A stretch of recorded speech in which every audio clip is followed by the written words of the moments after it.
press record. So here we are. This is Kay Newton, the midlife strategist, and I've got the most amazing, lovely lady, Linda Ledwidge, with me. Linda and I both live in Mallorca, and we've been really, really good friends for forever. I think we've been soul sisters forever. So I'm just going to say forever because I don't know how long it is. 10 years or more? What do you think, Linda? Oh, at least 15. Yeah, at least 15, you see. It goes so quickly, time, doesn't it? And we're on the theme of stress. We've been talking a lot in the group Midlife Strategies about stress and anxiety.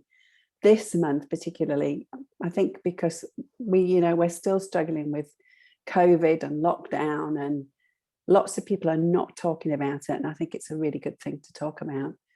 And what I really wanted to bring you into the conversation for was because I think you're one of the best authorities that we've got out there on simplifying stress. And I think this is really important.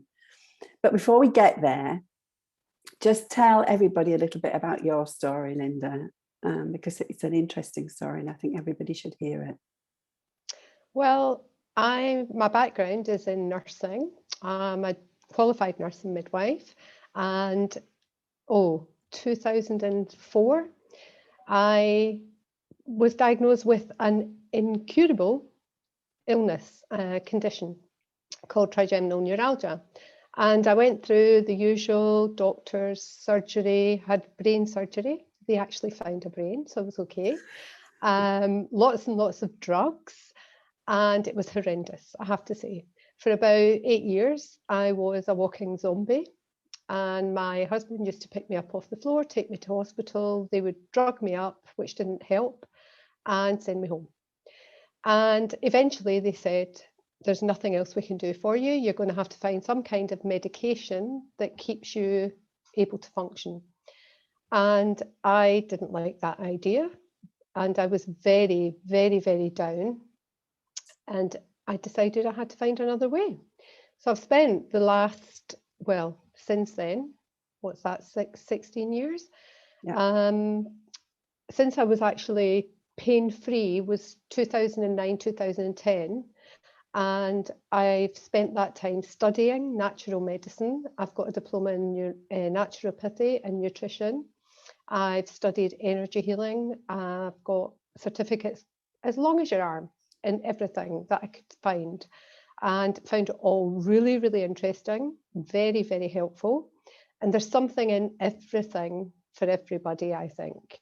And you put together your own tailor-made package, if you like. You find what works for you. And the thing we tend to do is we tend to complicate it. We tend to think that there's only one thing. We just complicate things. So for me, it's all about finding what works for you in the easiest way. And I think that everyone can do that.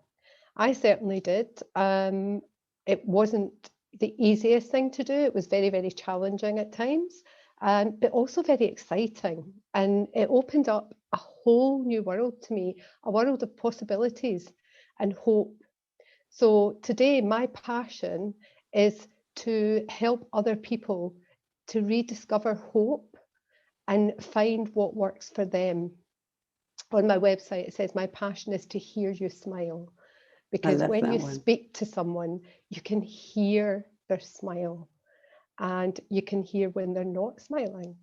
So that's my passion. And I've gone on to do that. I love that you use the word hope, because hope is help other people evolve. That's what I think it stands for. I think it's Which is a lovely acronym, isn't it? It is. It's brilliant, isn't it? And you were going through all this pain and all this trial, as in trying to find something that works for you, whilst you were running a business, and you had 3 children as well, no? So you had all this to deal with on top of family in the UK. You did. You used the word challenging. Yeah. And it was. But that's life, isn't it? Life is a challenge at times, and we have to make it exciting, make it fun. Instead of looking for the problems, look for the solutions. I think that's brilliant. And I know we spend a lot of time walking and talking, You know, we're very good at doing that. We go off and have hikes Yeah. in the mountains or walks on the beach, and it's lots of walking and lots of jaw talking, which is really important.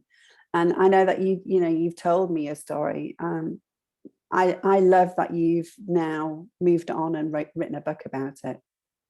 So tell us a little bit about the book, you know, where inspiration has come from your story, I know, but well, the book has been gestating for probably years, and I got the inspiration to write the book from mostly people I know, from clients, to simplify things as much as possible, to take away all that confusion, and try to get people to find the connection to themselves so that they can find what works for them, because we lose that, I think, as we're growing, and in the environment that we live in, there's so many things, so many ways. You can find anything you like on the internet. You can find good, bad, indifferent. If you're looking for something to support what you believe, you can find it. So it's about looking at what you do believe. What are your beliefs? And are they actually working for you? And if not, you can change them. And when you do, that's when you start to open up to other possibilities. And that's what the book's about. The book is about basically connecting and updating your belief system so that you can then be the best version of you. And it's something that, you know, in the series has become apparent talking to other people as well. You know, we tend to look external for help. And it was something that Caroline brought up in the recent video I did with her. Whereas this way, your way as well, is very much an internal process. It's you thinking about yourself from inside out rather than outside in. Funnily enough, Kay, I actually wrote a post yesterday about self-awareness. Because the big thing about self-awareness is that practically everybody you speak to about it will tell you it's an internal process and that you go internally. And yes, you do. However, we have to relate to our external environment as well. We have to relate to what's going on around us. And when you go internal, most of the time you take that away. So for me, it is an internal process. However, you have to take the external internal. And it's about relating your feelings, your emotions, your beliefs, and your actions to your external world. Yeah. Not only what's inside. Yeah. So for me, that's quite an important distinction, because most self-awareness advocates say, you know, go internally and not to take into account what's going on in your external world. For me, that's not the way to do it. We have to look at what's going on around us as well, and how we feel about it is the most important thing. My big thing is how you feel is all that ever matters. Yeah. So tell us a little bit more about how you feel and how important that is. I feel very excited, very passionate about it. My book. Now, this is my draft copy, because just lift it up a little bit. Perfect. Yeah. As yet, my author's copies haven't arrived. People who've ordered it on Amazon have managed to get their copies. It takes longer to send them to me, apparently. So I have the draft copy here. Yes, I'm very, very passionate about getting information out to people. And we were just talking earlier about how important it is. It's not just me that does this. We all do it. And there's so many people out there who've got the tools and the resources and the passion to help other people. So it's not just about connecting to one person or one therapy or one modality. It's about connecting to what feels right for you. Yeah. And only you know that. No one else. I can't tell you how you feel. I can't tell you what to do. And we've discussed this a lot.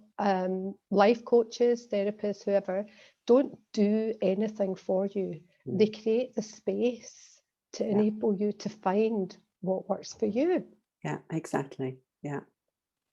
And that's what we do. So tell us about feelings. Why are they so important?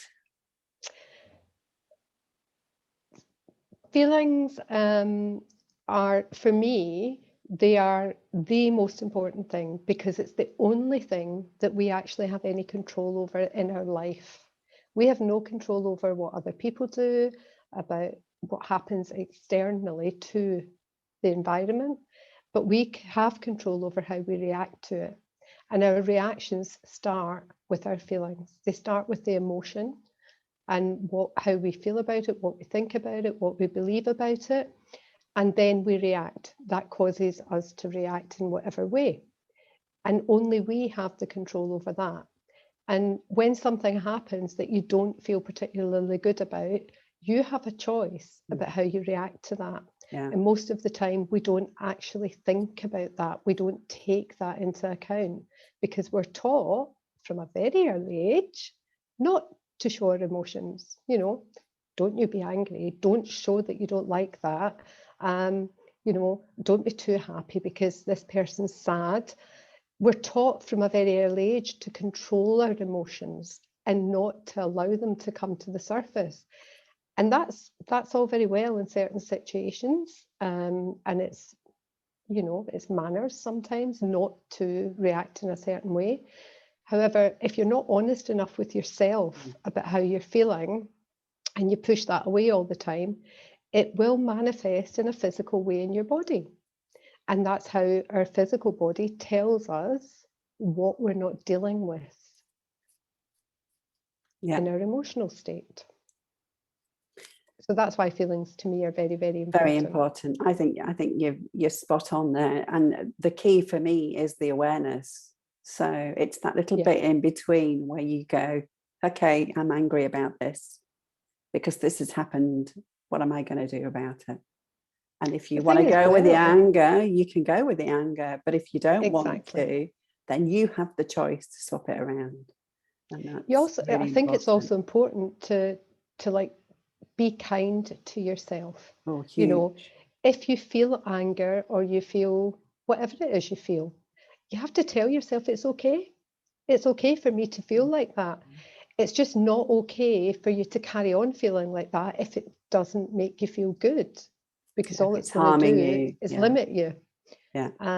But we're allowed to feel it. You know, you have to feel it to heal it, and let those emotions out. You know, like really feel it.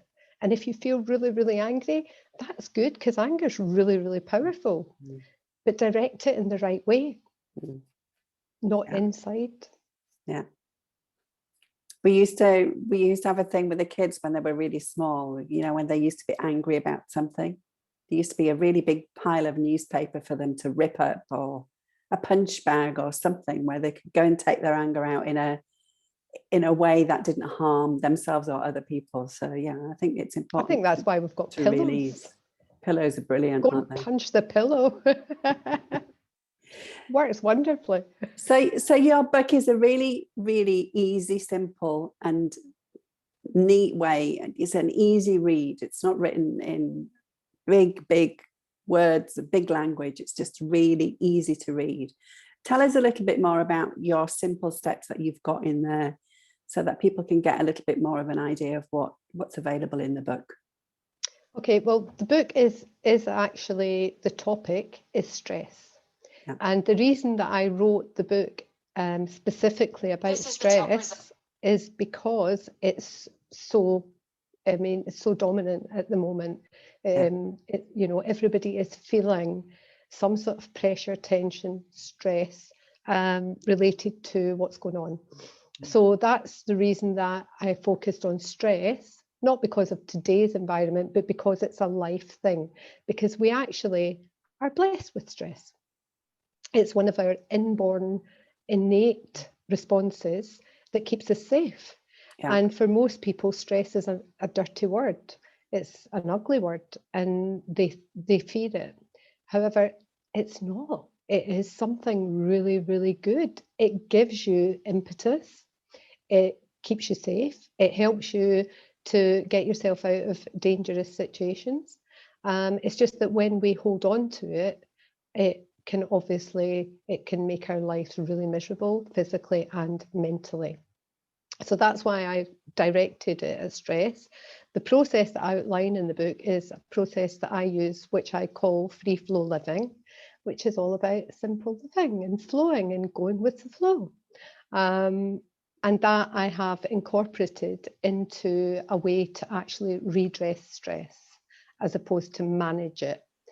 Stress management is fantastic and it's really, really good. However, if you don't redress it and actually deal with the issues, you're going to just keep having to do it over and over and over again. So in the book, I outline 5 very easy steps that you can take to do a bit of self-awareness, and I incorporate stress management and what I call your power tools.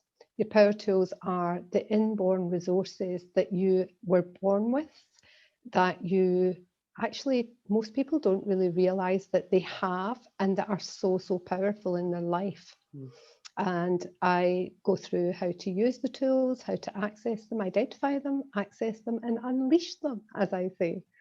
And I hope that I've done it in a simple way. I've tried to explain it in as easy a way as possible. I've used quite a few analogies where you can compare them to things that we do in our everyday life, to help people to relate. And hopefully I've managed to do that. I think you've done a fabulous job. It's definitely a book that anybody can pick up and read. I'm biased anyway because I wrote the foreword for it, but that's beside the point. Thank you. But it's a simple book. What I also like about it is it's a complete book. It's a system. So you can take the book and you can run with it. You don't need anybody else unless you want to, but you can literally take the book and get on with it. There's none of this at the end of the book. You maybe feel obliged to buy a course or to do something else. You have the tools in your hand when you have the book, which is just brilliant. But I know that you're writing a workbook at the minute to help through the process. Now, tell us a little bit about your workbook.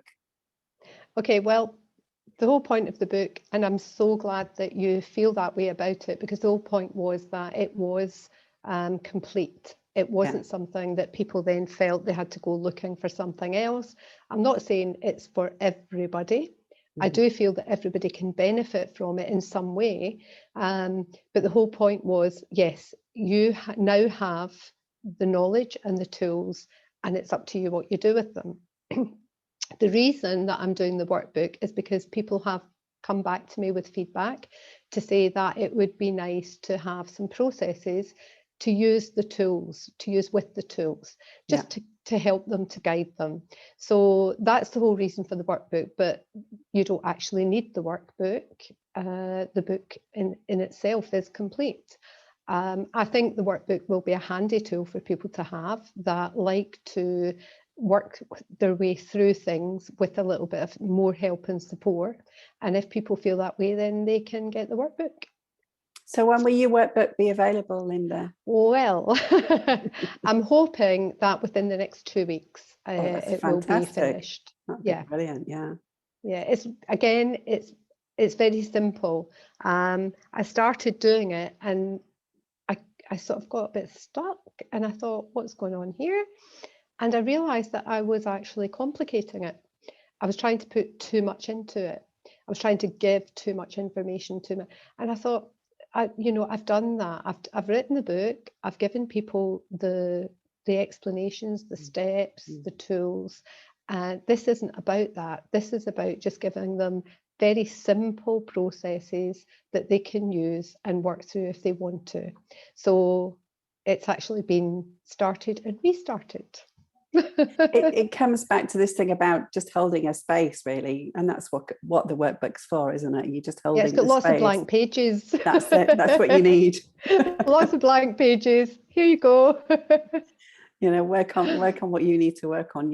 And you need the space. You need the blank pages for that. That's brilliant. Exactly. I don't want to keep you for too long. Is there anything else that you think you would like your audience to know about redressing stress before we finish the conversation? Just don't complicate it. And if you feel stress you feel that you're under stress and tension, take a minute and just think to yourself, what is this really about? Is there anything that I can do to change it? And if there is and you want to do it, do it. If there isn't, put it aside, shift it, move on to something else, because the likelihood is that you'll come back to it and you'll find the answers are already there. Too often we spend our time actually focusing, trying to find a solution. And when you're in a problem, you can't find a solution. The solution doesn't come. Yeah. So my thing is just, you know, to anybody who feels that they're under stress, don't try and hide it. Don't try and deny it. You know, go with it. Go with the flow. And let yourself come out of it. And if you need some help and some support, you know, talk to someone. Yeah. There's always somebody out there who will know someone who can help you. And there's always something that can help you. There is something that works for everyone. I firmly believe that. I love that, and I think you're right. No, definitely. You know, we're all different, we're all unique, and yet we're all the same. And so there's definitely fundamentally, fundamentally, we're all the same. We've all got our little quirks. Thank you so much for your time. I'm going to stop the recording, and this will go into Midlife Strategies, but also onto YouTube, and we'll get the message out there. And please, if you've listened to this interview and you really want to talk to either myself or Linda, reach out. We are here. We are here to support you. So we are. And thank you, Kay, for all that you do. My pleasure. It's amazing. Thank you. And I can't wait for our next walk. The weather's getting better here in Mallorca, so I'm sure we'll be able to go soon. Yes, we will. Okay, let me finish this now.